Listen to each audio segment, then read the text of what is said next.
Good afternoon, and welcome to the weekly webinar series with the Kentucky Small Business Development Center.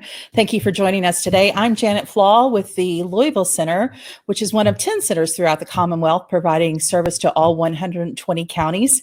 If you're not familiar with the Small Business Development Center, or SBDC as we like to call it, just let me share some information about that. We provide assistance to entrepreneurs like yourself, regardless of what point your business is in its life cycle. So if you're looking to start a business and you need help with market research or business plan development, maybe you need some financial projections to take to a lender to get some startup capital, we can help with that.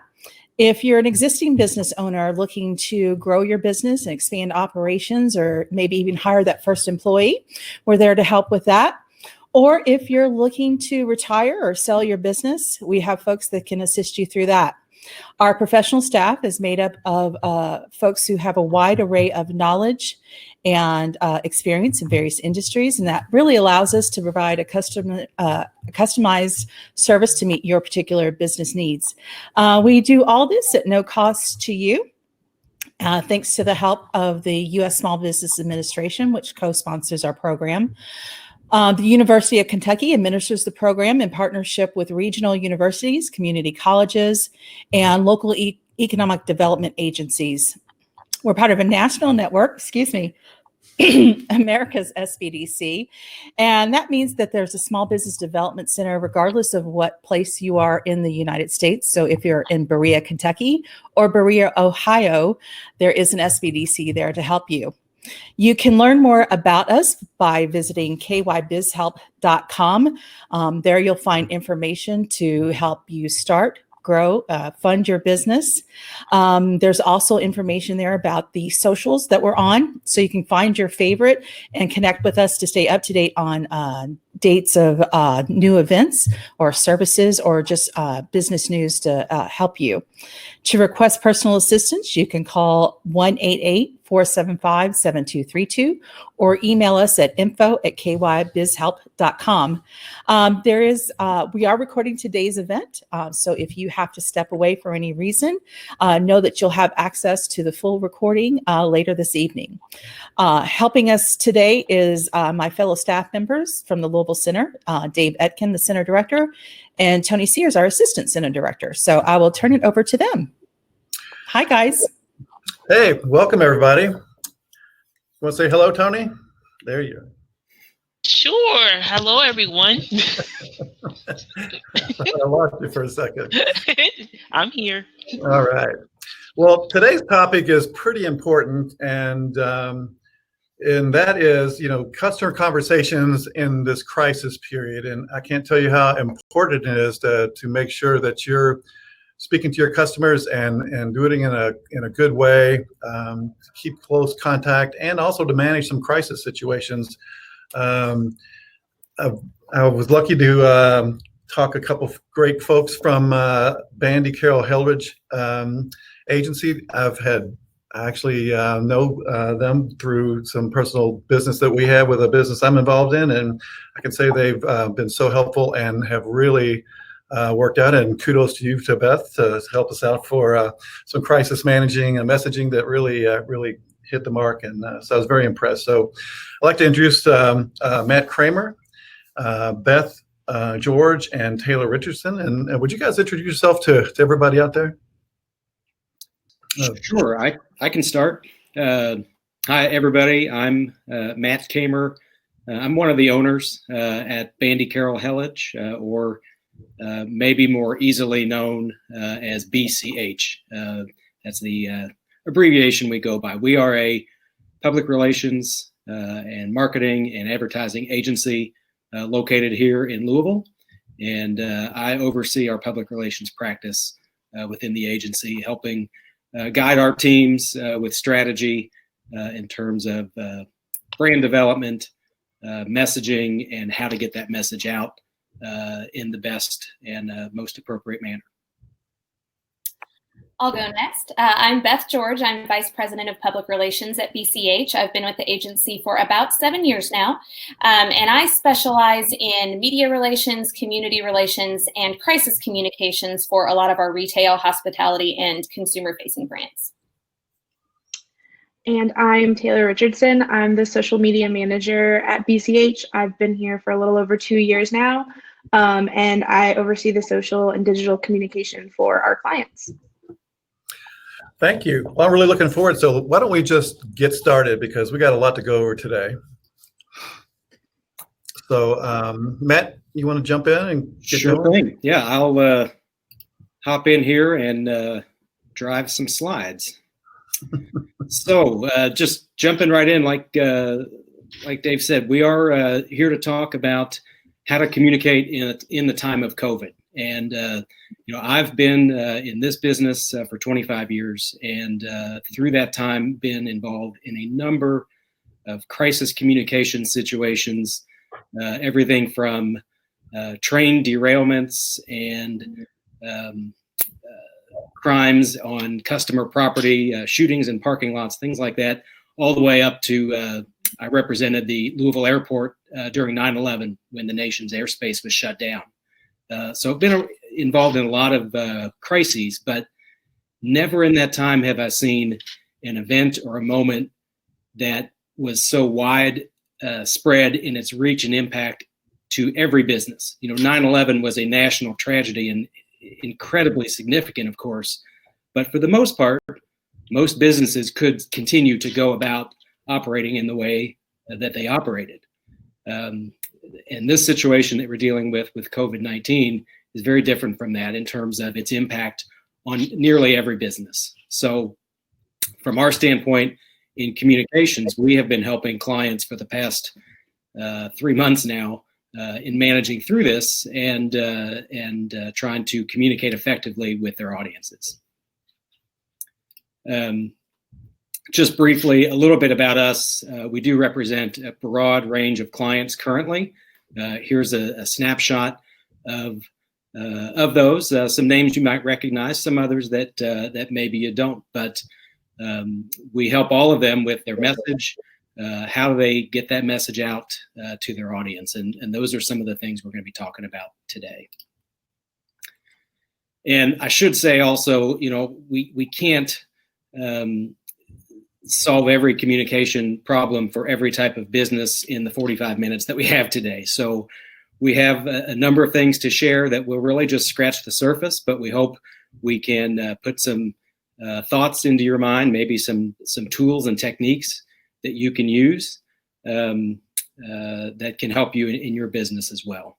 So really, everything needs to start with a communication plan, whether that is pre-COVID when everything was operating normally. We helped our clients with developing their communications plans. But now today, when many businesses are looking to come out of this closure period and reopen or reintroduce themselves to customers and audiences and communicate about all the changes they're making to keep employees safe or keep their customers safe, or how you engage with that business. So it all starts with a plan. And with us, this is a tool we use in planning for clients. We call this a brand engagement map. And really what this is just on one paper, a look at the different types of channels that we have to get a message out. And every organization is going to be a little bit different in terms of the types of channels or media that you may use to communicate your message. But they're going to fall in one of 4 buckets, at least how we look at it. And we plan using this tool. So if you look at media that you owned media would be things that you can control, like your website, like your signage, like your email, like your collateral pieces, your brochures, any point of sale materials. If you have a retail space that has opportunities for that type of communication, your physical space, your building, your retail location, all of those are media assets that you can control. If you look to the right of the owned media circle, earned media would be more publicity, news media opportunities. And we're going to talk a little bit about how to think through those when those opportunities come up, because the news media certainly can be a channel for you to communicate. Paid media would be what you think of as advertising. That's when you are paying to place your message somewhere. And again, that is a message you can control because you're paying for that time or for that space to put your message there. And then lastly, social media. And that is, that's an area that nobody really owns the social space. So we call it a shared medium, but certainly can be a very effective tool for you as well. And we're going to touch briefly on social media and some opportunities to think about there. So when you think about building your communication plan, especially now that many businesses, maybe some of you all are in a reopening type of mindset, the steps you go through in building that communication plan are not all that different than the steps you would take any other time. You're going to look at who are the key audiences, what are the best channels to reach them, who should communicate, and what message should we communicate. Certainly now the stakes maybe are higher, the pressures on your business maybe are greater, but from a communications planning standpoint, the steps you're going to take are the same, and it's these. Talking a little bit more about audiences, it really is important to spend some time thinking about who are you communicating to so that you can build those messages the right way. And these are 4 groups of audiences that we'd suggest always being top of mind. And we always work with our clients anyway to think about your employees first. They are often the ambassadors for your brand, to your constituency, to your customers. So thinking about your employee audience first is very important. Next, your customers, and you may even, many businesses, it's important to stratify within that customer group. You may have your most frequent shoppers. You may have your loyalty program. You may have a fan club, depending on the type of business or service that you provide. Who are those most important customers? And that might be a little different how you communicate with them compared to lower volume customers, less frequent customers, whatever that might be. So again, stratifying within that customer group can be valuable. Then looking at stakeholders. Who else is involved, has a stake in your operations or in what you're doing? So that could literally be stakeholders in terms of owners or investors. Could be board of directors, could be your parent company if you're affiliated with larger organizations, but it could also be something as simple as your neighbors. What are the businesses around you? And is your parking going to influence their parking? Is your line, if you have to have 6 feet of distance between your customers, is your line going to impact your neighbor's business? So all of those types of groups are stakeholders in what you do and also need to be considered in your communication. And then lastly, others who are influential to your business. So that may be your vendors or suppliers, advisors to your business or to you personally. It may be any professional associations or trade associations that might be relevant in your industry, or if you're a regulated industry, if you have certain commissions or accreditation agencies that regulate your business. All of those are audiences as well. So really taking some time to spend thinking about your target audiences and prioritizing them helps you craft that communication plan. Then what do we have to say to them? And, we have full day workshops helping clients hone in on their message for their brand or their product.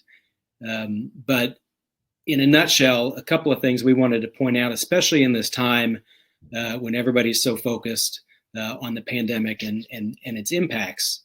When you're thinking about message, we think it's very important right now to focus on people and less on products or services. Focus more on people.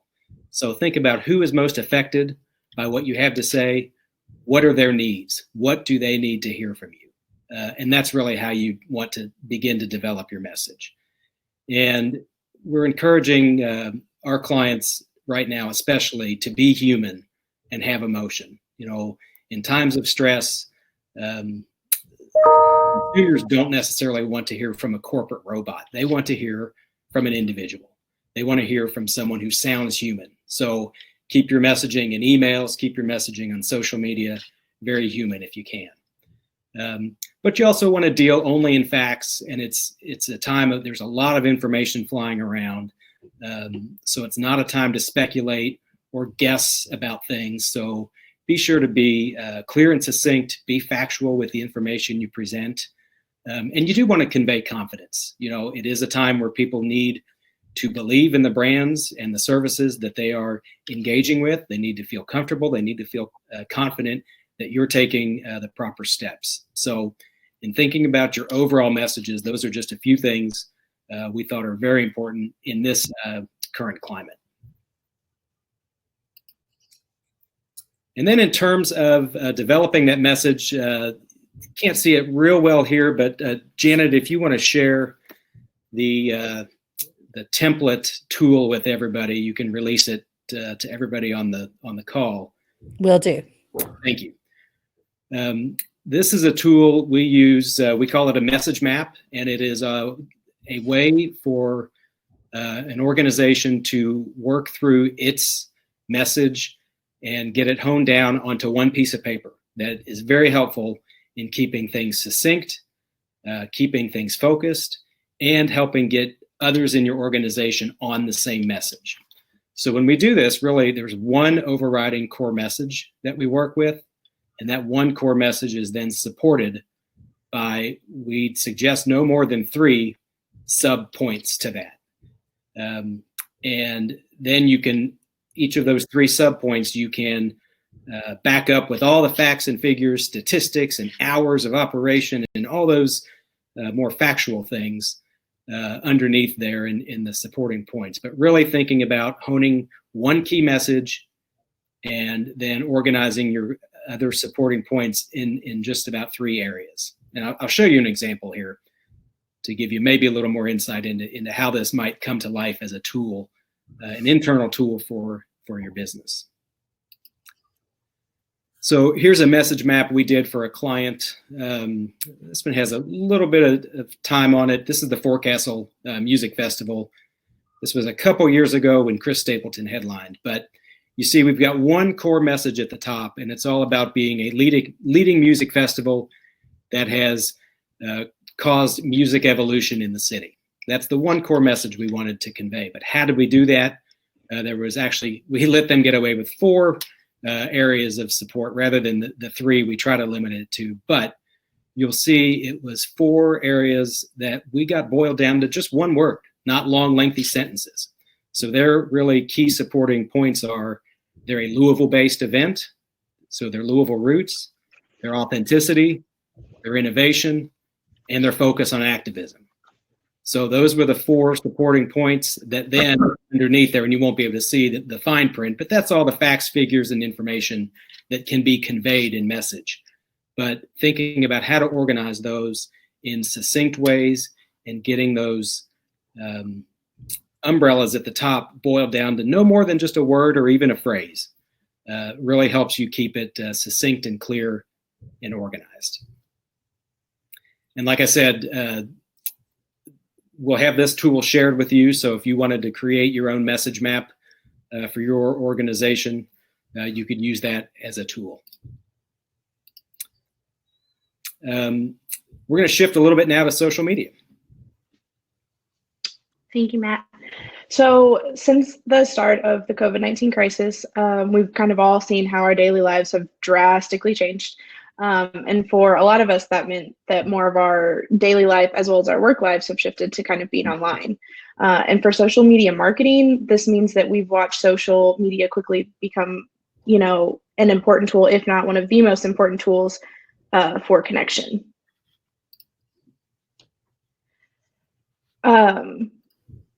So since we've seen this change, we've become more accustomed to being online, and because of the shift, we know that customers will immediately be looking to a company's social channels to learn more about reopening dates and your new business hours. So have your business hours changed at all? Are you opening when the states give the okay, or are you holding off?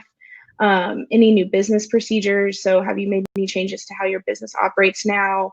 How many employees will you allow in the building, etc.? updated safety standards and regulations. So what are you doing to keep me safe? Is everyone going to be wearing a mask? Will you be using thermometers? What kind of cleaning procedures you've instilled? How have you changed your cleanliness practices? How often are you sanitizing different surfaces? And then what rules and restrictions have been changed? What new rules have you implemented to protect your staff and your customers? Or how closely are you following the CDC guidelines? To kind of help you manage the consumer's increased reliance on your platforms, if you can keep these objectives top of mind when communicating, this will help you be clear and concise in your social media management and your messaging. So you want to show awareness in your messaging. You want to be detailed in how you are aware of the current crisis and what that means for your consumers. You want to address the state and federal mandates head on. You want to be empathetic of the hesitation and the fear that consumers are dealing with. To the best of your ability, you want to be fully transparent about what your company is dealing with and what your next steps mean for your company, your employees, and your customers. We've all been in a bit of a standstill, so your customers are a lot more understanding, and the honesty will be appreciated. You want to share as much information as you can, if you can. So if your hours change, you want to update those immediately. If a certain policy changes, you want to update everyone immediately. The sooner you can inform your customers, the sooner they can process the information and then make decisions for themselves on what steps they want to take. And then you want to use your social platforms to help navigate for your customers. So turn your social channels into a roadmap for your followers. You want to give them clear instructions that will get them where they want to go and where you want to take them. And you want to make it easier for them to access things like your business hours or your contact options, your menus or your online merchandise. You want to make your website easy to access. Accessibility and ease are key. And as you're managing, you don't want to forget to monitor. So performing daily maintenance to keep your brand, your employees, and your followers as informed and as engaged as possible. Before you share any post, you want to monitor the tone and the sentiment around the content you're about to share. So keep a close eye on what you're saying and how you're saying it. Are you highlighting the company's awareness? Do your customers feel informed? Social media is such an easy way for customers to reach out, whether it's via a comment or a direct message in your inbox.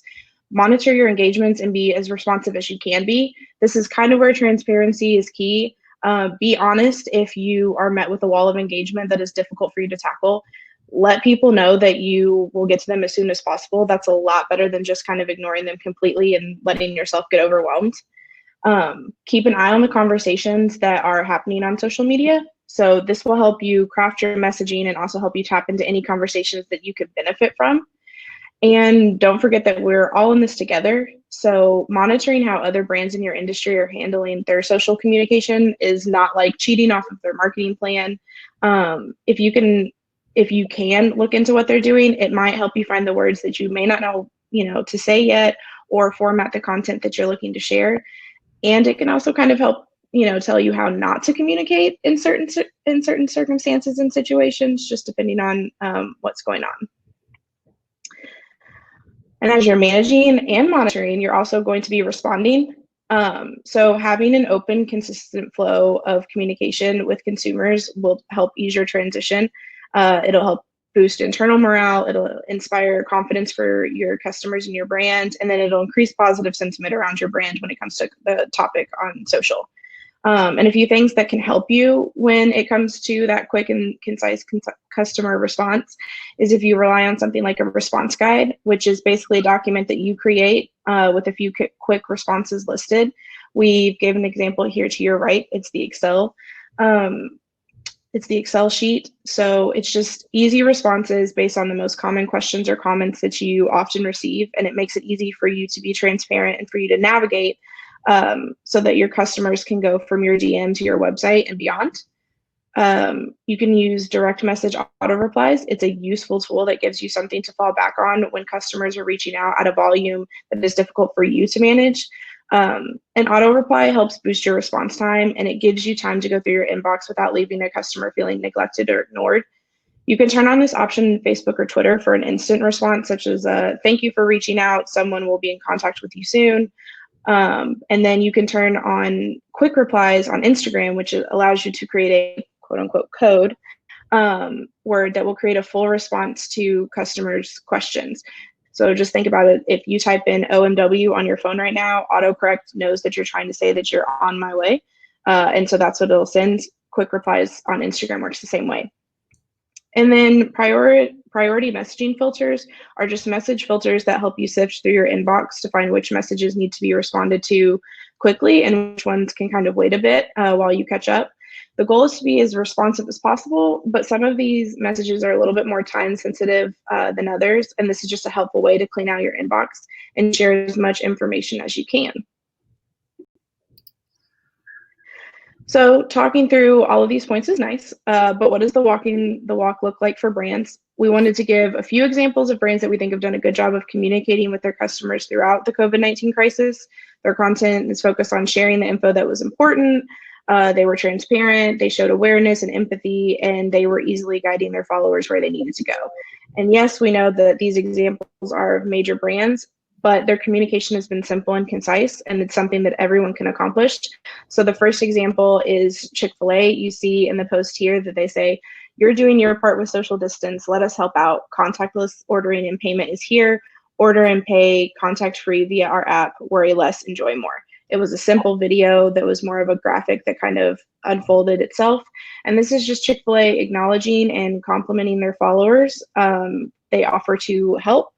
And then they share their new procedures and opportunities for a customer, navigate them to their app, and give them a distinct call to action. So it was simple. You get the message. They're trying to tell you you can still get Chick-fil-A. Just do it via the app now.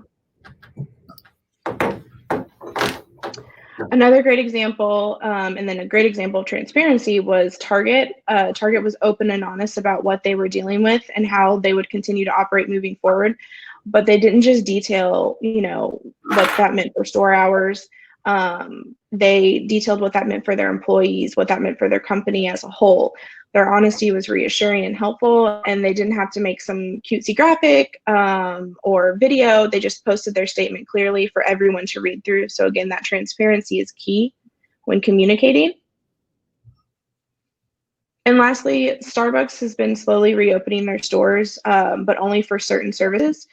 So their communication here in this example is informative, concise, and it guides the customers to where they can go to learn more. But simply, they're letting you know the 3 ways for you to get Starbucks now is via mobile order, drive-through, and Uber Eats.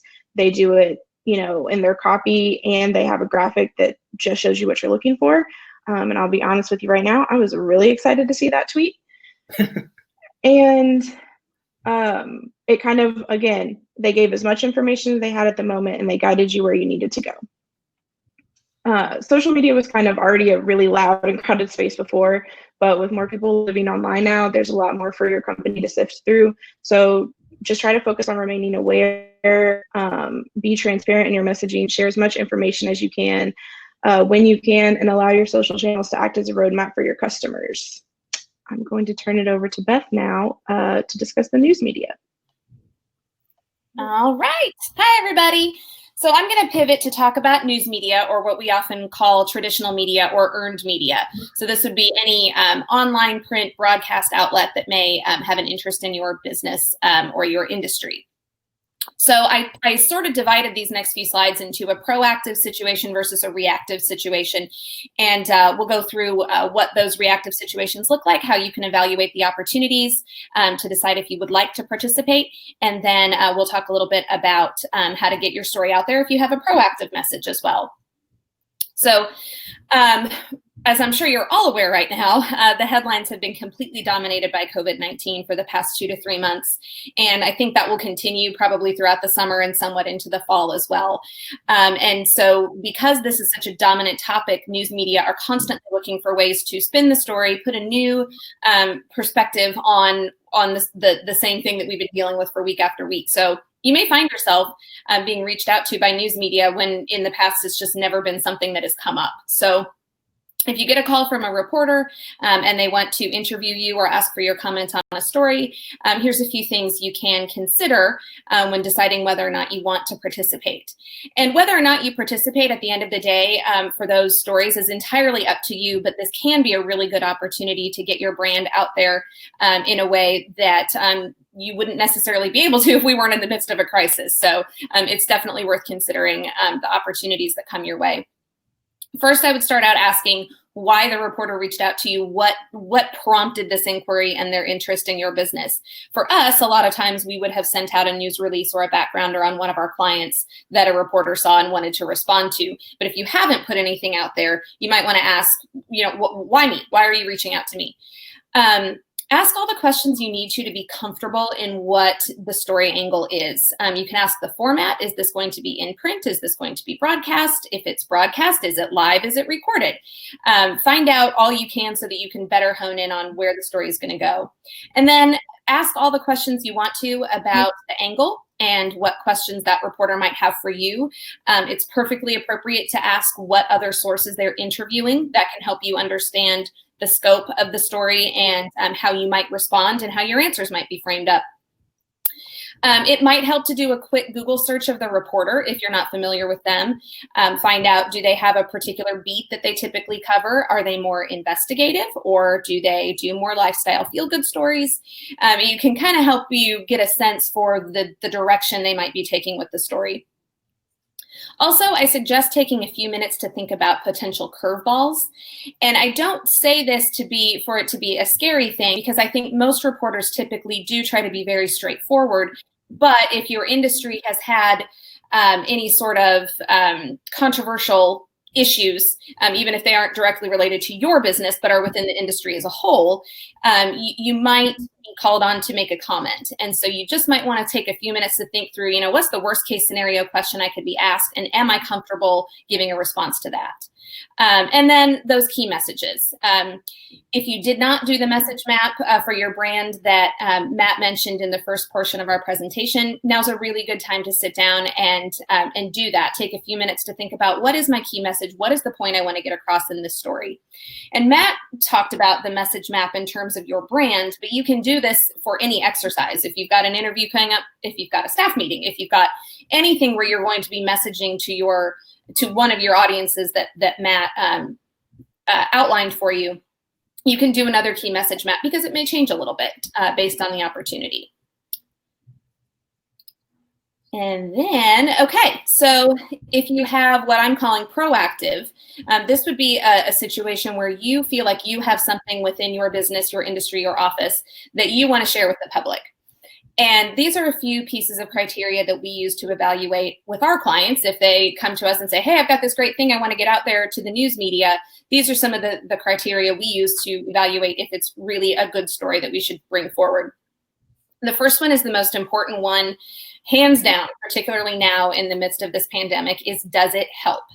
Now is not the time to bring forth a part of your business or a pitch of your industry or your office that is self-serving to your brand.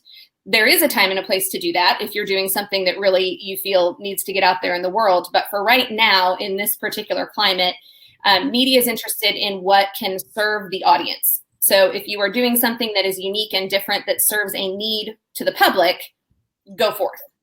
Does it answer questions? Taylor mentioned in her social media section that there's just a lot of uncertainty. And if there is something that you can offer to clear up some confusion within your industry, your office, your business, that's worth bringing forward. Does it solve a problem? There are still lots of underserved populations as we navigate our way through the pandemic. And if you have figured out a niche that serves a need that really solves a problem that is in your community, that's something that you want to get out there. Anything that's actionable, if the public can hear your story and do something about it, that's something news media will likely be interested in. Let's say your business is raising money for a food pantry in town, and there's something that the public can do once they hear about your story and your initiative. That's something that media is interested in. And then this last one is huge right now. It's always huge, but especially right now. Is it inspiring? Headlines have been depressing for the most part for several weeks now. And we've had a lot of success with our clients bringing forth some really positive feel-good stories about people coming together to help one another, to help their neighbors, to help their employees. So anything that is a positive is something that is definitely worth bringing forward during this pandemic.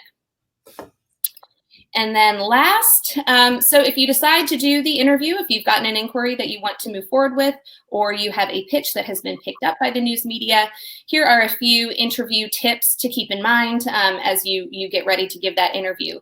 And incidentally, all of these are applicable too if you're just doing even just a staff meeting. Anytime you're communicating to any of your audiences, whether it's a one-on-one customer interaction, a staff meeting, what have you, these are all applicable. So even if you're not in front of a TV camera right now, these are some tips that may be useful.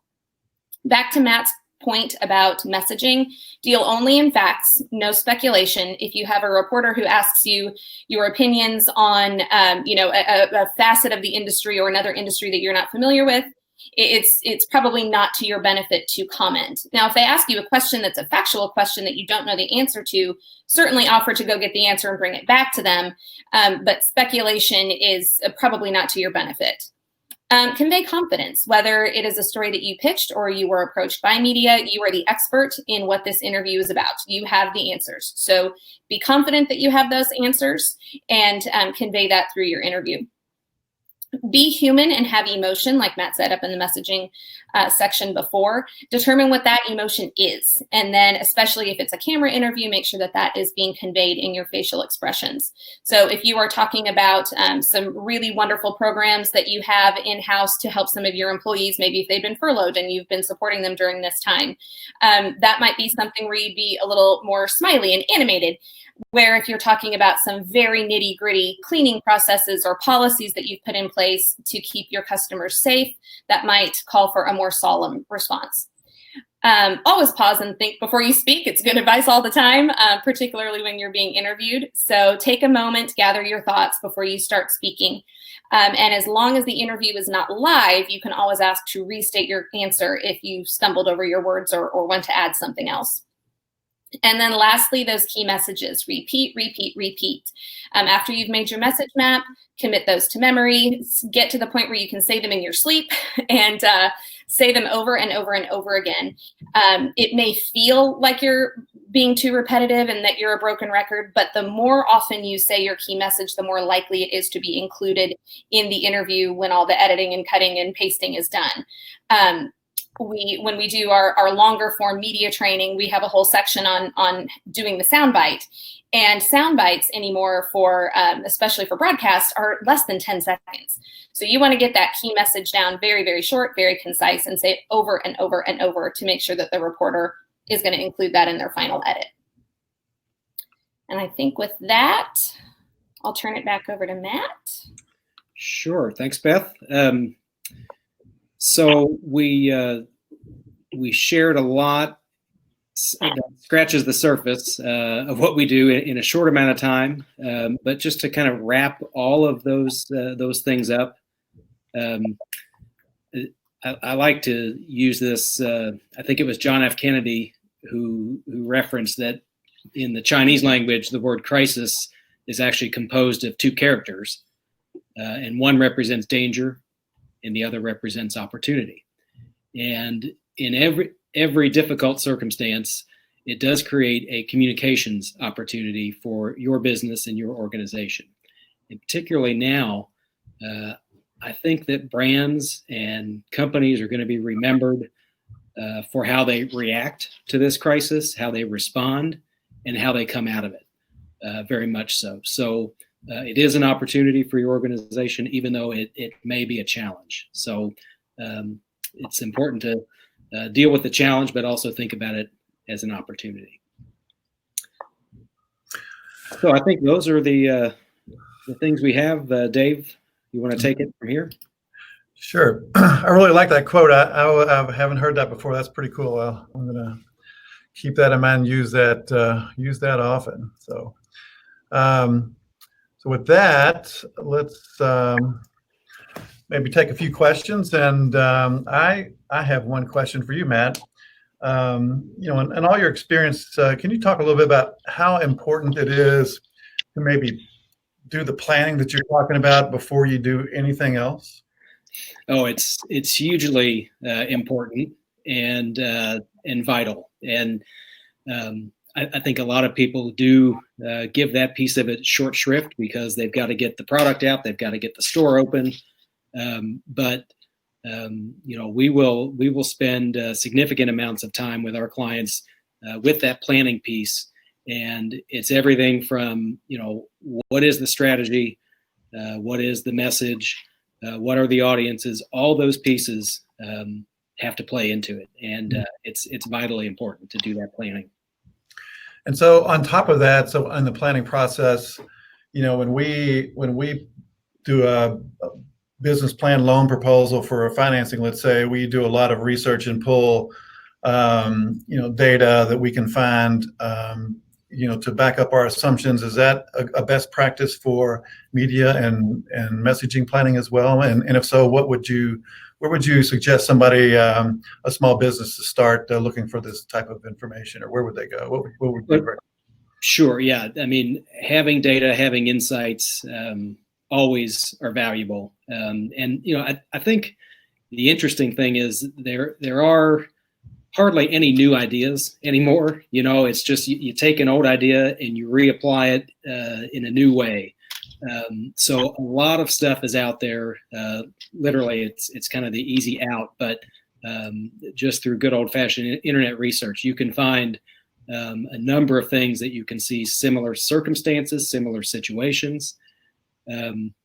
But oftentimes we will also do focus group research and really have customer or constituent conversations to get a small group of people to have conversations about, how do they react to this message or that message, or what does that make them feel like about this brand. And, we do that in very official ways with a focus group facility that we have at our building, and moderators and all of that. But we also, you can do that unofficially with friends and family, and, test your message with people who maybe might be in your target audience, if they're the right age or the right demographic. Say, hey, what do you think about this? And how does that resonate with you? I think that actual reaction from humans is invaluable. Awesome. Tony, do you have a question? Actually, I do. It's for Taylor. Taylor, you did a great presentation. All of you all did, but I really am into social media management. So I get this question a lot from clients. Do you have any social media management tools that might be helpful for people to monitor their social media better? Yes, absolutely. Thank you for one. But right now we use Sprout Social, and they have several different options depending on the size of your business and what you need. And it's a great third-party tool that we use for scheduling, for monitoring engagement. We use it to handle audience listening. So kind of like Matt was talking about, we use it to go see how effective the messaging strategy was. But they have a lot of different opportunities depending on what you're looking for.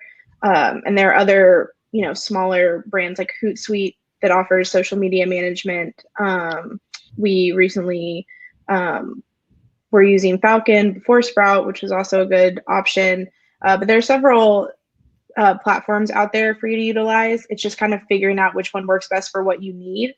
And it's a great help. It takes away a lot of the burden of, did I remember to post today? Did we post enough times last week? A lot of the times those platforms help funnel your engagement and your messages, and just makes it a lot easier for you to kind of navigate through all of that, and guide people where you want them to go, and then also maintain everything. I have a second question for you, Taylor. This comes from Diane Carr. Thank you, Diane. She is saying, if you are using a social media tool, do you find your reach is greater using that or using native content? I find that it's because the social media tools like Sprout tells us when the best time to share our content is. And sometimes it'll even kind of help you. It'll say this video is too long for the average person to want to watch on Instagram. It kind of helps us tell where things will perform better. So we find that we have a better reach when we use those tools, because they have so much more information than if you just go straight through Facebook, or if you just post straight through Instagram. You kind of don't get a lot of that background knowledge on your audience. Thank you. I've got a question for Beth. Sure. Beth, you're such a great media expert. what would you tell somebody that has no experience, just has a, pretty just a general business? How would they start to engage with the media and get them to maybe get some attention from the media? Sure. That's a great question. I will preface all of this by saying I am a former newspaper reporter and editor, so I have been in the on the other side of the press release before going to this job, and we were always looking for story ideas, always looking for sources. So particularly in smaller communities with really vibrant newspapers where you find people are very entrenched in the community and want to know their community and the leaders within their community, you're going to get you'll get a lot of excitement from reporters if you are willing to engage with them. So I would say start by just taking a look at who's covering your industry in your town, whether it is, if your paper is large enough, it may have a dedicated business reporter, or it may not. They may just have a very small staff and there's only a handful of reporters that are kind of covering everything. So take a look at who that is. And then just give them a call, shoot them an email, say, hey, I've got some stuff going on in my business and I'd like to tell you about it, and just grab a cup of coffee. It doesn't have to be a major presentation or pitch. It's really just about reaching out and letting them know that you're available. And I can also say as a reporter, we're often looking for expert sources. So you may be writing about trying to localize something, say there's a national story and you want to localize it, and you're looking for somebody who specializes in a particular industry who can speak on that topic. So if they have someone in their Rolodex that they know they can call and they know can give them a comment quickly, they're going to reach out to you. So I think it's just identifying who is likely to want to cover your story and your business and make the relationship, and then keep that relationship going, and also ask them what they want to know. What is it that they find interesting? What is the story that they're trying to cover? And then that can kind of help you pivot your topic or your pitch a little bit more as you learn more about what they want. Interesting. So So Beth, I wanted to ask you, piggybacking off of David's question. So I one time had to do an interview and I flubbed it completely. Okay. So if you could give some tips on how to, take a breath and get more natural, and what's some things you can do as you being a reporter in your experience? Yeah, I think practice makes perfect. To the extent that you can, a lot of times these media opportunities come up and the turnaround is very quick and you don't have a whole lot of time to prepare. But if you do have time to prepare, spend a lot of time thinking through those key messages as I talked about, and then stand up, give the answers out loud. Don't let it live in your head and then hope it's going to come out the way you want to verbally when you're kind of put on the spot. If you have a friend in your office that you can enlist to play reporter, I think that's always really helpful too, just to get used to answering those questions over and over and over again. But I think it comes back to what I mentioned in the interview tips. Have confidence that you are the expert. You know the subject matter. They came to you and said, please tell me everything you know about this topic, So it can be hard to remember that, but you're being approached about this for a reason. So try to anchor into that knowledge that you know your stuff. Another thing that I think is helpful too, and this may be a little bit too nitty gritty, but when you're talking about broadcast interviews particularly, that can be strange because a lot of times you have a reporter that is your reporter and your cameraman. So you've got one person and they've got a camera in your face and a microphone, and it can be very intimidating to know where to look and who you're talking to. It feels less conversational. So if you're able, I like to use the buddy system in those situations. Grab somebody from your office, grab a neighbor, grab whoever, and have them stand next to that reporter so you have a familiar face to talk to. It helps it feel more natural and more conversational, and I think it comes across and a little bit more relaxed that way. Those are excellent tips. Thank you so much. Yeah. I love the buddy one. Exactly. I love that buddy tip. Thank you. I would agree. I got a question for Matt. So Matt, on one of your first slides, when you had the the four different types of media, I think it was, is as part of the planning process, would you start with that, like identifying your media channels? Is that where you go? We do. We generally will use that as the starting point and decide, okay, based on what we want to accomplish with this audience, is that best done through just our website? Do we need other channels? Do we need to support that with social? Do we need to try to get some earned media or some publicity to support that? And does it rise to the level of literally paying money for advertising? And you're going to layer in different pieces of that depending on the scope and scale of what you have to communicate. And it typically is going to be a mix. If you look across our clients and their plans, we're pulling pieces from that tool and layering them into a custom mix for that particular organization or campaign or message. But it is that diverse mix that will generally work more so than just one channel. If you just email somebody over and over, it's not going to be as effective as if they've seen the email and then they saw your social media and then they drove by your nice, beautiful storefront and you had a great window display or whatever it might be. It's those combination of things that really help drive action. Mm-hmm. Nice. Tony, you have a question or should I ask one? I actually have a question for Matt, and this is going to sound very simplistic, but I get this all the time from people. So consistency is key in marketing. Am I correct? Where you can't just do it one time. Right. You have to do it often. So do you have some tips for like how someone on a smaller budget, what are some things they could do to keep that consistency going to for their marketing budget? I'm sorry. Go ahead. Sure. Yeah. You're right. Consistency and repetition, 5 to 7 touch points, probably minimum, depending on, if you're buying a car, if you're buying a cup of coffee, it's a little different in terms of the decision matrix. But, I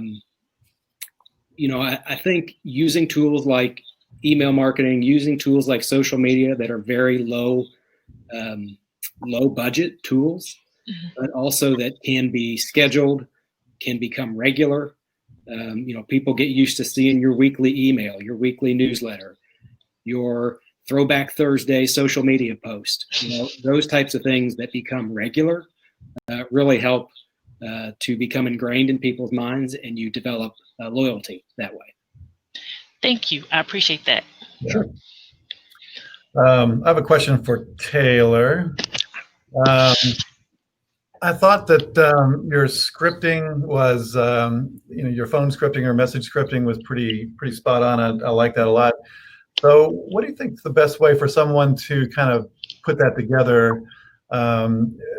Is that just based on the questions they get, or is there a process that you can anticipate?